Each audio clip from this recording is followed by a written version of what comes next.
오늘 은혜 받으실 하나님 말씀은 누가복음 21장 34절에서 36절까지 말씀입니다.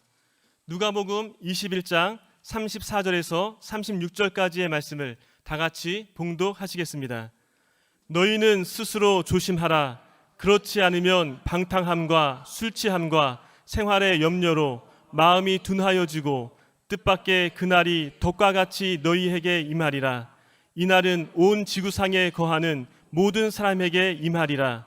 이러므로 너희는 장차 올 이 모든 일을 능히 피하고 인자 앞에 서도록 항상 기도하며 깨어있으라 하시니라. 아멘. 할렐루야. 은혜로운 찬양 감사드립니다. 오늘 하나님께서 이 시간에 우리를 만나주시고 성령께서 우리가 간절히 원하는 하나님의 은혜, 또 우리 기도의 응답, 또 우리 영혼이 필요로 하는 하나님의 격려와 또 용기 주시는 그런 은혜를 베풀어 주실 줄로 믿습니다. 여러분, 그러한 은혜를 사모하고 믿는 마음으로 이 시간 우리 함께 주님께 예배를 드리고 계신 줄로 믿습니다. 함께 읽으신 이 누가복음 21장 34절부터 36절 말씀을 본문으로 해서 스스로 조심하라 라는 제목으로 하나님 은혜 나누겠습니다. 우리 한번 말씀의 제목을 따라해 보실까요? 스스로 조심하라.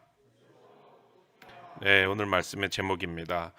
미국의 역사상 여러 대통령들이 있었지만은 특별히 사람들이 좋아하고 인기가 높은 대통령들이 몇 명 있습니다.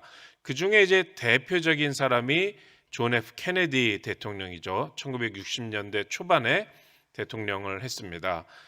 외모가 한 몫을 했습니다. 키 크고 잘생기고 또 젊었습니다. 그래서 사람들이 많이 좋아했는데, 근데 이제 일찍 암살을 당하는 바람에 더 아주 전설적인 인물이 됐죠. 그래서 미국의 뉴욕 공항의 이름도 존 F 케네디 국제공항, 이렇게 그 사람의 이름을 따서 많은 사람들이 기억하고 기념하는 그런 사람이 됐습니다.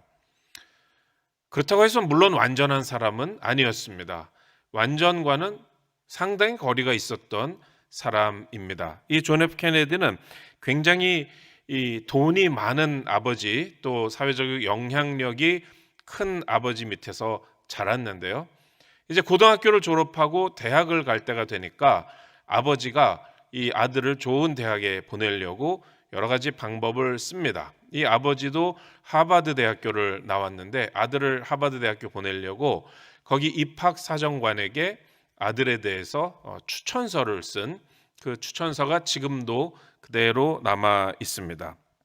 그런데 이 서양에서는 추천서를 그냥 좋은 얘기만 쓰면 안 되거든요. 솔직하게 단점도 쓰고 또 그래야 되는 그런 사회적인 분위기 또 문화가 있습니다. 근데 추천서에 보면은 이 아들에 대해서, 이 존 F 케네디에 대해서 이렇게 썼습니다. 근데 아들은 자기가 관심 있는 문제에 대해서는 굉장히 똑똑하고 총명하다. 그런데 자기가 관심을 안 기울이는 문제에 있어서는 아주 그냥 생각을 안 하고 조심성을 기울이지도 않고 아주 주의력이 산만하고 그렇다, 부주의하다, 그렇게 아버지가 썼습니다. 아니, 아버지가 대학 보내려고 편지를 쓰는데 거기에다가 이런 말을 쓸 정도면 이건 진짜 사실인 것이죠. 그러니까 아버지가 볼 때 이 아들은 아주 영어로는 careless인데 아주 자기 생활을 살 때에 딱 맺힌 게 있고 계획적으로 정성을 들여서 살지 않고 그냥 전부 다는 아니지만 어떤 부분에 있어서는 될 대로 되라, 아무 생각 없이 그냥 살고 있다라는 것입니다. 아주 길이 들여지지 않은 그런 10대였던 것이죠. 그런데 자녀가 이렇게 조심성 없이 정성스럽지 않게 자기 삶을 살면은 부모에게 큰 근심이 되겠죠.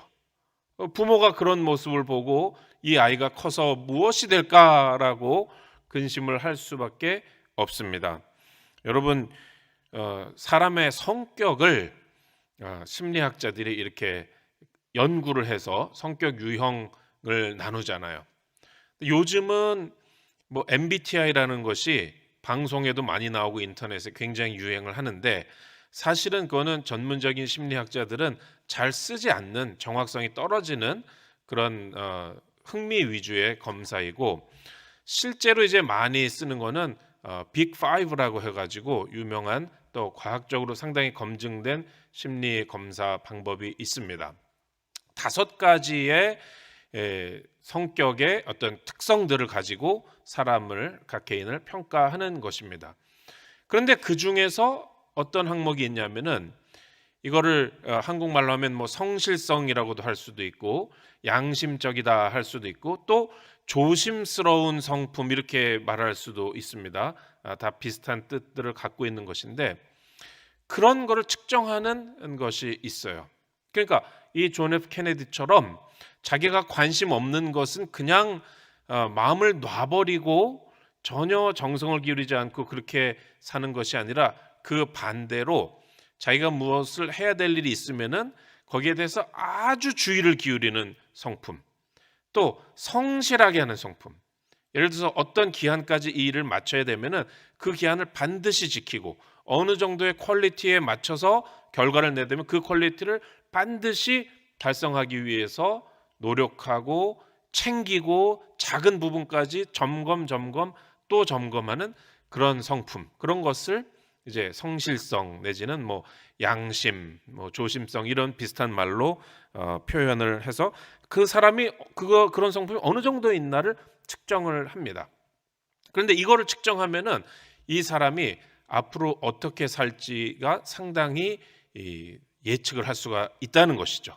예를 들어서 학교에서 공부를 어느 정도 잘하게 될지, 직장에서 어느 정도 업무를 잘 처리하고 인정을 받게 될지, 또 소득은 어느 정도 올릴지, 자기 건강은 얼마나 관리를 잘하고, 그리고 자기 삶에 어느 정도 행복감과 만족감을 느끼며 살지, 그런 것을 어느 정도 다 예측할 수 있다라는 것입니다. 그래서 이렇게 주의력을, 자기가 하는 일에 주의력을 기울이는 사람이 자기 삶의 만족도가 높다라는 것이죠. 그래서 우리가 우리 자녀들에게 꼭 가르쳐야 할 것은 바로 이런 것이다라고 생각을 합니다. 이 케네디 대통령의 아버지는 뭐 어떻게 가르쳤는지 아들이 아주 주의력 없는 그런 10대로 자라나고 말았습니다. 그러나 우리는 그 반대로 해야 되겠다. 정말로 성실하고 작은 일에 있어서도 정성을 기울이고, 그렇게 옳고 그른 것에 대해서 철저하게 주의를 기울이는 그런 삶을 살아가는 자녀들로 우리 자녀들을 교육을 해야 되겠다라는 것입니다. 우리 자녀들만이 아니고 우리 자신도 그렇죠. 우리 자신도 그렇게 살아야 될 줄로 믿습니다. 제가 이 말씀을 드리니까 각자 다 자기 삶을 돌아보시는 것 같은 그런 분위기예요. 실제 그런지 안 그런지 모르지만 분위기가 그래요. 그래서 내가 정말 내 할 일 성실하게 과연 잘했나, 하나님 앞에서 정말 조심스럽게 이렇게 그렇게 옳고 그른 걸 잘 구분하고 생활을 해왔나 돌아보면서 여러분 조금씩 마음이 힘들어지는 그런 느낌도 있습니다. 그러나 하여간 지금까지가 어떻게 살았는가 중요한 게 아니라, 오늘 다시 한번 우리가 이 예배를 통해서 하나님의 은혜를 간절한 마음으로 구하고, 주님께서 오늘 뭔가 우리의 삶을 변화시켜 주시기를 기대하는 마음으로 우리는 이 예배를 드리고 있습니다. 그렇다면은 오늘 주님께서 말씀 속에서 우리에게 어떠한 가르침을 주시는가, 그것을 성령의 은혜로 우리 삶에 적용해서 놀라운 변화를 체험하는 우리가 되기를 주님의 이름으로 축복합니다. 오늘 본문에 보면은 예수님께서도 이렇게 조심하면서 살아라, 아무렇게나 살지 말고 주의해라, 그냥 내 마음을 탁 놓아버리고 살지 말아라, 그렇게 말씀하고 계십니다. 그리고 심지어는 이렇게 조심하고 주의력을 가지고 사는 사람은 말세에 이 전 세계의 모든 사람에게 닥쳐오는 재앙조차 피할 수가 있다, 그렇게 예수님께서 오늘 본문에서 말씀하고 계십니다. 그래서 우리가 평소에 우리의 삶을 어떻게 살 것인가, 또 이 마지막 때에 우리의 생활을 어떻게 할 것인가에 대해서 오늘 주님께서 주시는 교훈의 말씀을 함께 살펴보고자 합니다. 그 교훈은 한마디로 오늘 이 말씀의 제목처럼 스스로 조심하라라는 것입니다. 이 조심하라는 것 오늘 본문에 비춰서 세 가지로 제가 말씀을 드리겠습니다. 첫 번째로 나부터 잘하자라는 것입니다. 나부터 잘하자. 왜 그러냐면은 누가복음 21장 34절에 보면은 너희는 스스로 조심하라 이렇게 말씀하고 있습니다. 스스로라는 것이 무엇이냐? 조심을 하는데 스스로 조심하라. 그 얘기는 남과 상관없이 일단 나 자신을 내가 챙기고 스스로 잘해야 된다라는 말입니다. 그래서 나부터 잘하자라는 거예요. 두 가지 의미가 있습니다. 하나는 남을 지적하고 남에 대해서 뭐라고 하기 전에 나 자신이 잘해야 된다라는 것입니다. 이런 유명한 말이 있잖아요. 나가서 세상을 바꾸려고 하기 전에 먼저 네 방부터 치워라. 그런 유명한 말이 있습니다. 자기 방은 엉망인데, 자기의 삶은 엉망인데, 자기의 마음에는 질서가 없고, 자기의 마음에는 하나님의 은혜가 없고, 자기의 삶은 성령의 인도함을 받지 못하는데, 그런 상태에서 어디를 나가서 다른 사람을 지적하고 다른 어떤 단체를, 이 사회를 탓하고 그러냐는 것입니다. 모든 좋은 것은 자기 자신의 삶을 올바로 가져가는 것부터 시작해야 한다라는 말입니다. 어떤 사람들은 여기는 사랑이 없어 뭐 이렇게 말하기도 합니다. 이 교회에는 사랑이 없어, 이 부서에는 사랑이 없어, 이 공동체에는 좀 따뜻함이 없어 이렇게 말을 하는 사람들이 있죠. 그런데 자기부터 사랑하면 되는 거 아니겠습니까? 자기도 사랑이 없으면서 다른 사람 또 어떤 공동체에 사랑이 있다 없다 말할 것이 아니다라는 것입니다. 그래서 우리가 주님께서 스스로 조심하라 그러신 이 말씀의 의미는 나부터 잘하자, 남 얘기하기 전에 나부터 잘하자라는 그러한 교훈으로 받아들이시기를 주님의 이름으로 부탁을 드립니다. 그리고 또 나부터 잘하자는 말의 또 다른 의미는 뭐냐면 남이 나를 지적하기 전에 내가 나 자신을 잘 돌아보자라는 것입니다. 남한테 지적을 받을 정도까지 되면 그거는 문제가 있는 것입니다. 유명한 바이올리니스트 야샤 하이페츠라는 그런 분이 이런 말을 했습니다. 내가 연습을 하루 걸으면 나 자신이 안다. 유명한 얘기죠. 이틀 걸으면 누가 알아요? 음악 평론가들이 안다. 3일 연습을 걸으면은 나의 청중들이 안다라고 말을 한 것입니다. 그러니까 남이 나의 뭔가 불성실함을, 남이 내가 지금 뭔가 삶에 문제가 있다는 것을 알고 지적을 할 정도면 그는 문제가 많이 나아간 것이죠. 남들이 나를 볼 때 저분은 집사님인데 뭐 권사님인데 장로님인데 별로 기도를 안 하는가 보다, 만약에 그런 생각이 든다면, 물론 남을 쉽게 판단하면 안 되죠. 그리고 남의 판단이 맞는 건 아닙니다. 그러나 많은 사람들이 볼 때 저분은 별로 기도를 안 하고 사나? 라는 생각을 가진다면 그건 나의 기도 생활에 문제가 있는 것이죠. 문제가 생긴 다음에 한참 지나서야 남들이 그거를 알 수가 있게 됩니다. 내가 하루 기도 안 했다고 남들이 그걸 알 수가 있나요? 그런 삶을 계속 살면 그러나 남들이 알게 되는 것이죠. 그래서 남이 나를 지적하기 전에 스스로 잘하자, 나부터 잘하자. 예수님께서 스스로 조심하라. 너희는 스스로 조심하라. 남 얘기하기 전에, 남이 네 얘기하기 전에 스스로 조심하라 라는 것입니다. 두 번째로 조심하자라는 것이 오늘의 가장 중요한 본론이 되겠습니다. 조심하자.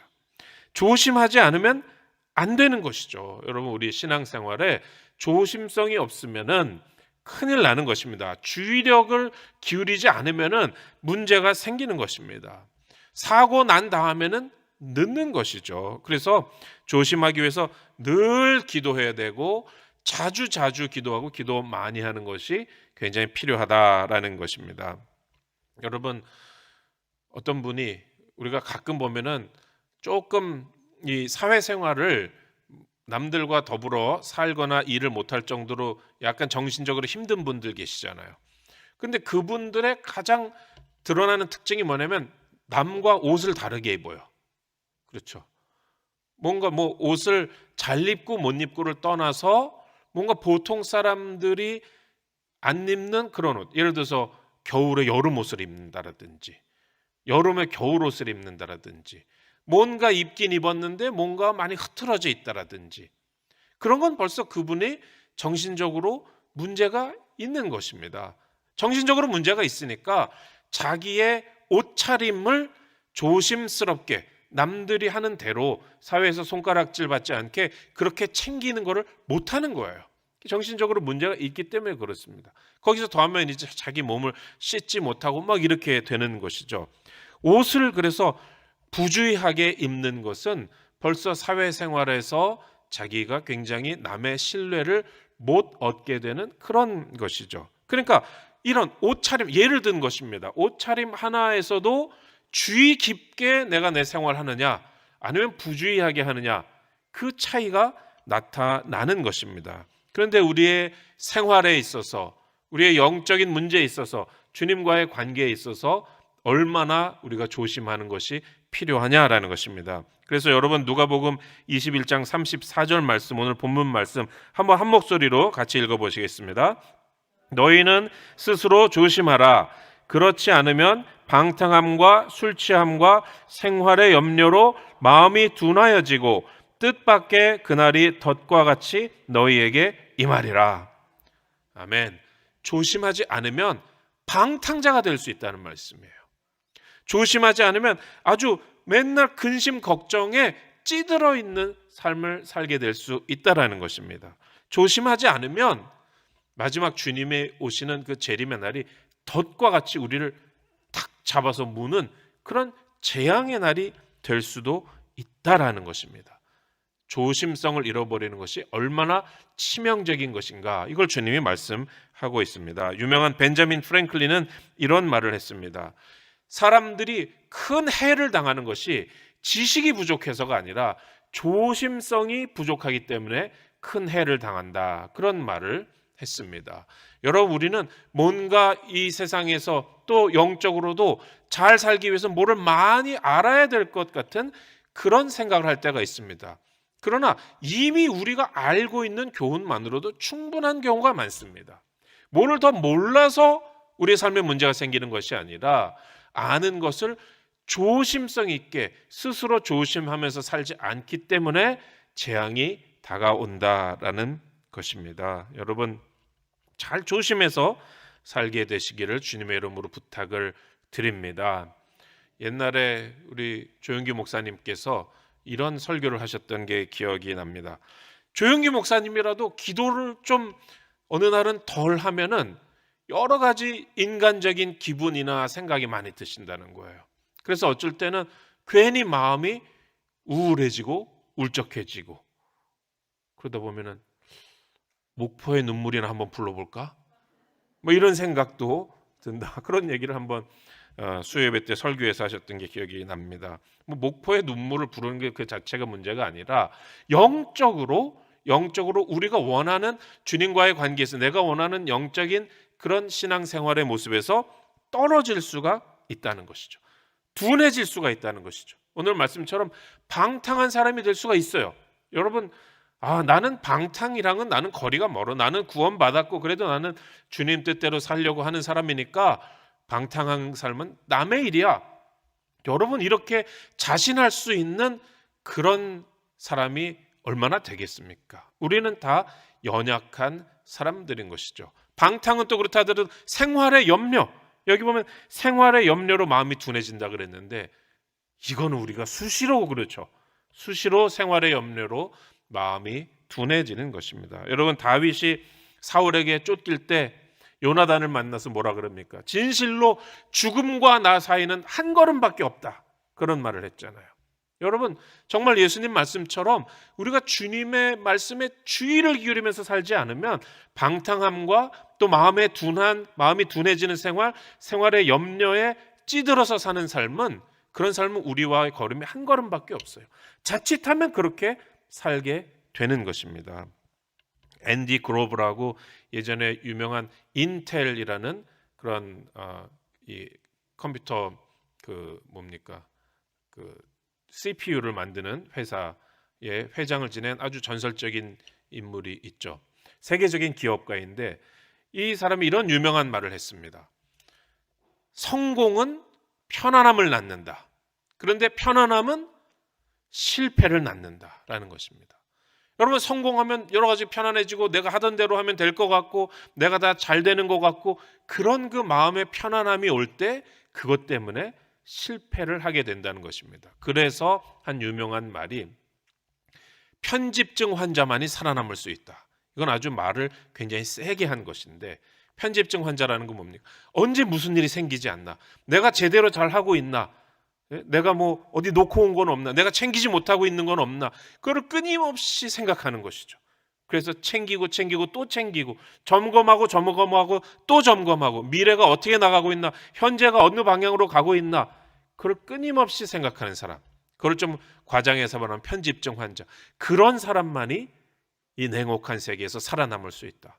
성공했다 그래서 편안해지고 그러면 편안함 때문에 실패가 오는데 그러면 안 되고 늘 점검해야 된다라는 말입니다. 바로 오늘 예수님께서 우리 신앙 생활에 대해서 말세에 우리의 삶에 대해서 하신 말씀이랑 통하는 말씀입니다. 스스로 조심하라라는 것입니다. 나 오늘 성경 읽었나? 여러분 성경 읽으셨습니까? 성경을 저녁에 읽는 분도 계시니까 저녁에 읽으셔요. 아침에 안 읽었으면 저녁에 읽어야 되는데, 문제는 뭐냐면 내가 성경 읽었는지 안 읽었는지를 모르는 거예요. 그거는 내가 안 챙기고 있다는 것이죠. 아침에 일어나서 읽으시든 저녁에 읽으시든 그거가 머릿속에 절대 잊어버리지 않는, 내가 늘 생활에서 챙겨야 될 것으로 신경을 쓰셔야 돼요. 그게 조심하는 것입니다. 어떻게 보면 노심초사해야 돼요. 나 오늘 기도 내가 할 만큼 기도했나? 내가 만약에 하루에 30분 기도하는 것이 내가 내 신앙생활에서 필요하고 주님과의 약속이다. 그럼 나 30분 정말 했나? 안 했나? 안 했으면 나 오늘 저녁에 내가 스케줄이 이런 게 있는데 언제 그 시간을 내서 기도를 할 것이냐? 물론 30분 이상 해야 되지만 예를 들어서 성경 읽는 거, 기도하는 거, 또 그 밖에 여러분 신앙생활에서 여러 가지 있을 거예요. 뭐 어떤 모임에 나가는 거, 예를 들어서 우리 찬양대에 봉사하는 거, 남성교회, 여성교회 봉사하는 거, 여러 가지 일들을 할 때 그것을 그냥 풀어진 마음으로 편안하게 하시면 안 됩니다. 스스로 조심하셔야 돼요. 내가 이거 빼먹지 않았는가? 내가 오늘 주님 앞에 내 삶에 뭔가 잘못된 것이 없는가? 그것을 늘 생각하고 조심하고 챙기는 삶을 살게 되시기를 주님의 이름으로 축원합니다. 내 신앙을 위해서 내가 만약에 신앙 서적을 읽기로 했다. 예를 들어서 뭐 한 달에 한 권씩 읽기로 했다. 그러면 챙겨야 돼요. 만약에 한 달에 한 권 읽으려면 내가 하루에 뭐 10페이지를 읽어야 된다. 그럼 그거 적어놓고 조심하면서 챙겨야 됩니다. 읽기 시작했지만 뭐 책 처음부터 끝까지 다 읽는 사람 누가 있나? 읽다가 뭐 중간에 그만두면 할 수 없지 뭐. 그런 마음을 가지고 살면은 안 된다라는 것이죠. 어떤 분들은 감사 쓰기 하시잖아요. 감사 일기. 그것도요. 정말로 감사 쓰기를 해야지 감사할 제목이 더 생기고 더 생각나잖아요. 그러니까 그것도 정말 마치 군대에 와 있는 군인처럼 딱 철저하게 규율을 세워가지고 그것을 하셔야 됩니다. 그렇게 스스로 챙기는 삶을 살아야지만 우리가 둔해지지 않고 우리가 방탕하지 않고 그리고 주님 앞에 올바로 서게 될 줄로 믿습니다. 여러분 오늘서부터 라도 결심하고 여러분 생활에 중요한 거, 특별히 신앙에 대한 거 잘 챙기고 조심하는 그런 여러분이 되시기를 주님의 이름으로 부탁을 드립니다. 그 다음에 마지막 세 번째, 주님은 피할 길을 주신다라는 것입니다. 주님께서 깨어 기도하고 스스로 조심해라 라고 하신 이 말씀은 이제 말세에 주님 재림하실 때 어떻게 살아야 되냐 하는 그 교훈의 한 부분이었습니다. 그래서 그 말세에 대해서 35절에 이렇게 말씀하십니다. 이날은 온 지구상에 거하는 모든 사람에게 임하리라. 주님의 말세에 이제 여러 가지 재앙이 일어나고 지진도 일어나고 전쟁도 일어나고 그럽니다. 그런데 여기 보면은 온 지구상에 거하는 모든 사람에게 임한다면은 피할 길이 없는 것이죠. 모든 사람에게 다 임하는데 어떻게 피합니까? 그런데 놀랍게도 그 다음 절에 보면은 피할 길이 있어요. 모든 사람에게 임하는 일인데도 피할 길이 있다. 36절에 같이 한번 읽겠습니다. 이러므로 너희는 장차 올 이 모든 일을 능히 피하고 인자 앞에 서도록 항상 기도하며 깨어 있으라 하시니라. 아멘. 하나님 앞에서 항상 기도하고 잠들지 않고 둔해지지 않고 깨어있고 스스로 조심하고 챙기고, 나 오늘 성경 읽었나, 나 오늘 기도했나, 나 요즘 신앙서적 읽기로 한 거 읽고 있나, 봉사할 거 하고 있나, 감사할 만큼 하고 있나, 이거를 늘 스스로 챙기고 기도하고 조심하고 또 조심하는 사람은 어떻게 된다고요? 이 모든 일을 능히 피하게 된다라는 것입니다. 그렇게 기도하고 깨어있으면 피하게 된다. 그것만이 방법이다라는 것입니다. 모든 사람에게 임하는 말세인데 어떻게 피합니까? 주님께는 방법이 있습니다. 소돔과 고모라가 망하고 유황불로 망하는데 롯을 살려주실 방법을 주님은 마련하셨잖아요. 모두가 다 망하는 것 같아도 주님 앞에 올바로 서 있고 조심하는 사람은 주님이 살려주신다라는 것이죠. 물론 롯은 아브라함의 중보 때문에 살았지만 그것도 마찬가지입니다. 누군가가 깨어 있어서 챙기고 조심했기 때문에, 그것 때문에 소돔과 고모라가 망할 때 롯과 가족들은 살아날 수 있었던 것입니다. 사드락과 메삭과 아벳느고는 풀무불에 들어갔는데도 거기서 주님께서 건져주셨습니다. 여러분, 모두에게 해당되는 상황이라고 생각할 필요가 없습니다. 우리 주님께는 건져주실 방법이 있는 것입니다. 다니엘을 사자굴에서 해서 건져주셨잖아요. 왕의 조서를 어기고도, 그리고 사자굴에 던져졌음에도 불구하고 하나님께서 다니엘을 건져주실 방법을 다 가지고 계셨다라는 것입니다.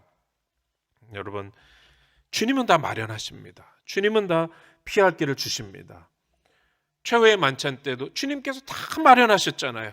장소고 또 나중에 낙이고 다 마련해 주신 것입니다.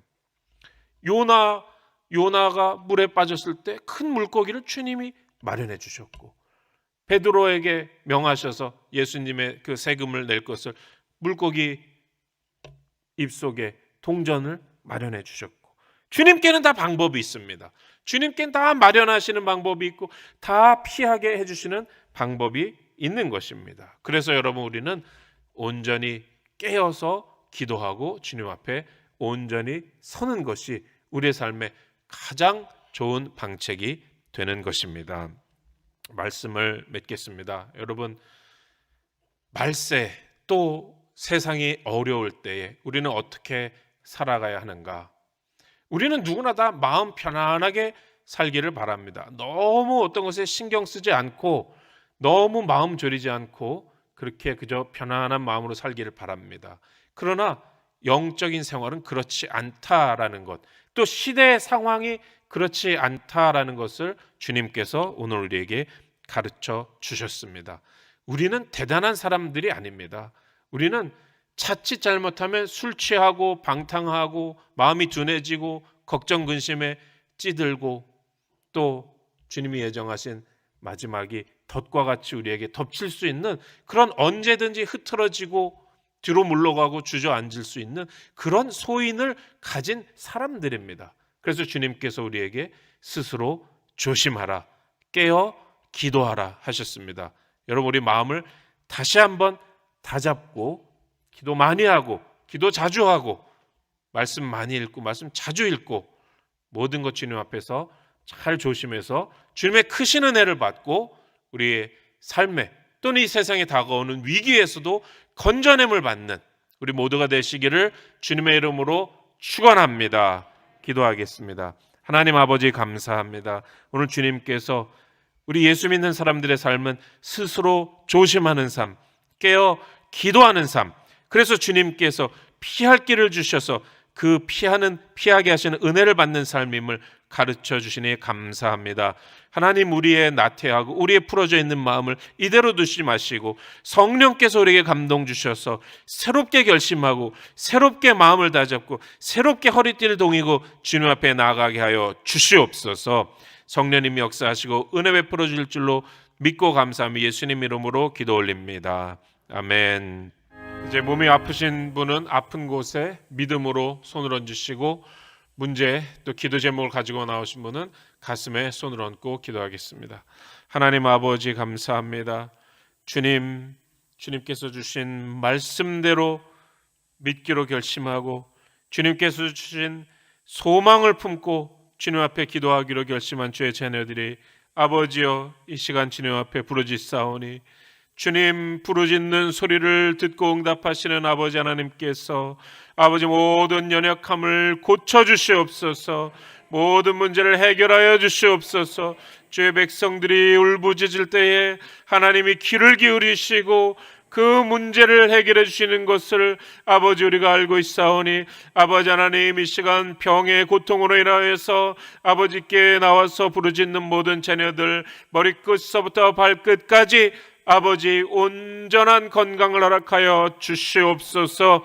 그 어느 부위에 그 어떤 문제가 있든지 간에 아버지 인간의 의학으로 어떠한 대책도 없을지라도 아버지께서 피 묻은 손으로 안수하시고 깨끗이 고쳐 주옵소서. 병을 고치시는 성령의 기름 부으심이 아버지의 이 시간에 믿음으로 병 고침을 위해서 기도하고 예수님의 보혈을 의지해서 기도하는 모든 주의 자녀들의 머리끝부터 발끝까지 임하게 하여 주옵소서. 성령께서 고쳐 주옵소서. 성령께서 안수하여 주옵소서. 아버지 어떤 불편감도 없게 하여 주옵소서. 모든 통증이 사라지게 하여 주옵소서. 아버지 모든 신체의 기관과 아버지의 혈관과 혈액과 아버지 뼈와 관절과 아버지 피부와 모든 장기의 모든 인대의 모든 근육에 아버지여 하나님이 원하시지 않는 모든 악한 원수 병마가 가지고 온 질병들 아버지여 묶음을 놓고 떠나가게 하여 주옵소서. 나사렛 예수 그리스도의 이름으로 명하노니 하나님의 자녀들에게 들어와서 괴롭히고 도적질하고 죽이고 멸망시키려는 모든 병마들은 묶음을 놓고 나오라. 묶음을 놓고 나오라. 오 주님 고쳐 주옵소서. 주의 보혈만을 의지하고 아버지 주의 말씀에만 소망을 두는 모든 주의 자녀들 아버지 그 소망이 부끄러움 당치 않게 하여 주옵소서. 아버지 주님께서 우리에게 주신 성령으로 말미암아 우리의 마음에 주의 사랑을 부어주셨사오니 아버지 주님의 말씀이 주신 소망이 아버지의 부끄러움 당치 않게 하여 주옵소서. 아버지 우리 삶에 많은 문제들 가지고 나왔습니다. 아버지 이 문제를 가지고 살아갈 때에 아버지의 이 문제에도 불구하고 여전히 아버지 이 땅에서 아버지의 자녀로서 빛과 소금의 역할을 감당하고 주님의 놀라운 빛을 바라면서 살기를 원하나이다. 아버지 하나님이시여 더욱더 믿음을 더하여 주시옵소서. 아버지의 약속의 말씀과 성령의 인도하심에 대한 확신을 가지고 사모함을 가지고 나아갈 때에 아버지 그 모든 문제에도 불구하고 아버지 주의 자녀로서 아버지의 이 땅에서 빛을 바라며 살게 하여 주옵소서. 일어나라 빛을 발하라 하셨사오니 아버지 하나님 성령의 크신 위로와 감동으로 아버지 이 땅에서 승리하는 삶을 모두 다 살도록 주의 자녀들 인도하여 주옵소서. 아버지 하나님 모든 문제들이 있습니다. 아버지 하나님 직장의 문제, 장막의 문제, 취업의 문제, 결혼의 문제, 자녀의 문제, 아버지여 채무의 관계의 문제, 인간관계의 문제, 아버지 여러 가지 문제가 있습니다. 하나님 그 문제 하나하나 풀려나가는 역사를 보게 하여 주옵소서.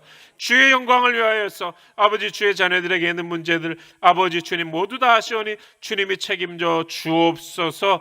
아버지 우리는 주님께 문제를 맡기고 간구하면서 아버지 우리는 믿음으로 걸어가게 하여 주옵소서. 아버지 풀어줄 줄로 믿습니다.